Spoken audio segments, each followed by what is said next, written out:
શ્રી વિતરાગ પરમાત્માએ ઉપદેશેલા પરમ તારક મોક્ષ માર્ગને લોકોત્તર માર્ગ કહેવાય. વિતરાગ પરમાત્માના પરમ તારક શાસનને છોડીને અન્ય જૈનેતર લોકોને અહીં લોક તરીકે જણાવ્યા છે. જીવો મોટા ભાગે સુખ મેળવવા અને દુઃખને ટાળવા માટે જ ધર્મ કરતા હોય છે. કર્મની લઘુતાને પામ્યા વિના આત્મસાધના શક્ય નથી. સમ્યક દ્રષ્ટિ એટલે કે સારા લોકોની સંખ્યા ઓછી હોય તેની અપેક્ષાએ મિથ્યા દ્રષ્ટિ લોકોની સંખ્યા ઘણી મોટી જોઈને તેમાં ભળી જવાનું નથી. સત્ય સ્વયં સિદ્ધ છે, તેને સિદ્ધ કરવાની જરૂર નથી. તેમ રત્નોના વેપાર કરતા વણિજની સંખ્યા પણ ઓછી જ હોય. શબ્દોની એટલી બધી તાકાત છે કે માત્ર અડધા કલાકનું શુભ ચિંતન કરોડો ભવના પાપોનો નાશ કરે છે.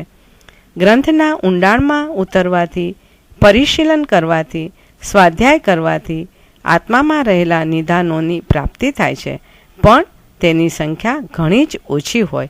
તેને માટે લોક સંજ્ઞાના પૂરમાંથી બહાર નીકળવું પડે. આત્માના સાધક આત્મા ક્ષમા, નમ્રતા, સરળતા વગેરે યતિ ધર્મનું ઘડતર કરે છે.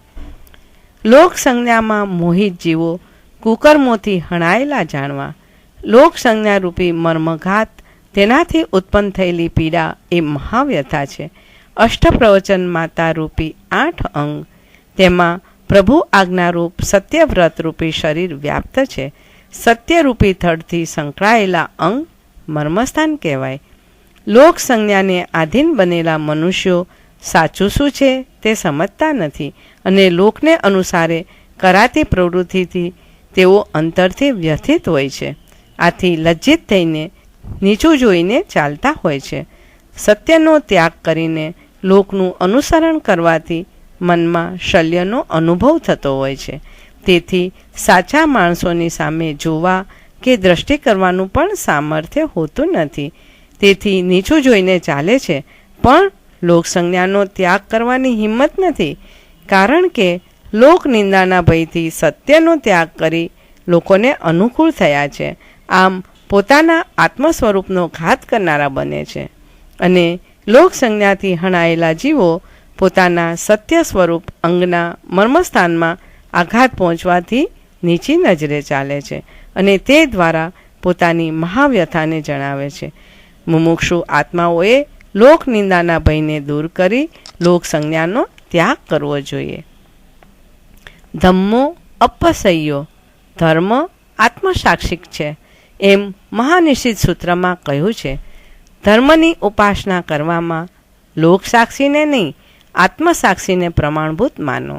કારણ ધર્મ આત્મામાંથી જ પ્રગટ થાય, જનસમૂહથી નહીં. અનંત જ્ઞાનાદિમય સહજ સિદ્ધ સ્વરૂપના આવિર્ભાવમાં જ ધર્મની ઇતિશ્રી છે. પૂર્વ વિશુદ્ધ આત્મ પરિણામ જ ઉત્તરોત્તર વિશુદ્ધતર પરિણામ જે પ્રાપ્ત થાય તે જ આત્મસાક્ષિક ધર્મ કહેવાય. ભરત મહારાજા બાહ્ય દ્રષ્ટિએ આરંભ સમારંભથી ભર્યા સંસાર રસિક જણાતા હતા, પણ તેમને દ્રવ્ય ચારિત્ર વિના પણ શુભ અને શુદ્ધ અધ્યવસાયથી શુક્લ ધ્યાનમાં ચડી જવાથી કેવળ જ્ઞાનની પ્રાપ્તિ થઈ.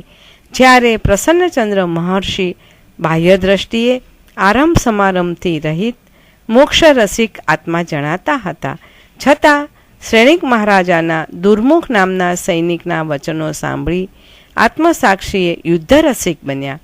રૌદ્ર ધ્યાન થવાથી 7મી નરક ગતિ પ્રાયોગ્ય કર્મ બંધ થયો. પછી આત્મસાક્ષીએ પાછા ફરી શુદ્ધ ભાવમાં આવી જતા કેવળ જ્ઞાનની પ્રાપ્તિ થઈ. આમ ધર્મ આત્મસાક્ષીએ કરવો આવશ્યક છે. દ્રોહ એટલે કે અપહાર કરવાની બુદ્ધિ, મમત્વ, શરીર આદિ પર પદાર્થોને વિશે મારાપણાની બુદ્ધિ, અહંકારને મત્સર કહેવાય. માટે પર પદાર્થોને સ્વ અને સ્વકીય માનવાથી દ્રોહ, મમતા અને મત્સરરૂપ જ્વર પેદા થાય. વાસ્તવિક સુખ આત્માના જ્ઞાનાદિ ગુણોનો અનુભવ કરવામાં છે. શ્રમણને સુખ ઉત્પન્ન થવાના ઉપાય પરબ્રહ્મમાં સમાધિ, દ્રોહ ત્યાગ, મમતા ત્યાગ, મત્સર ત્યાગ, બ્રહ્મ, સંયમ, આત્મા, મિથ્યાત્વ આદિ 5 આશ્રવોથી વિરામ, 5 ઇન્દ્રિયો પર સંયમ, કષાયો પર વિજય અને મન, વચન અને કાયાથી થતી અશુભ પ્રવૃત્તિને રોકવી એ જ સમાધિ છે. માટે દ્રોહ રૂપ પરમાત્માના શાસનને દગો ન દેશો. મમતા એટલે સંસારી સ્વજનો, દેહ અને ઉપકરણો વગેરેના મમત્વનો ત્યાગ કરો. મત્સર ગુણીજનો પ્રત્યે દ્વેષ નહીં કરતા. પૂજ્ય મુનિ ભગવંતો લોક સંજ્ઞાનો ત્યાગ કરી શુદ્ધ આત્મતત્વમાં લીન બને છે. તેથી તેઓમાં દ્રોહ, મમતા, મત્સર સ્વરૂપ જ્વર નાશ પામે છે.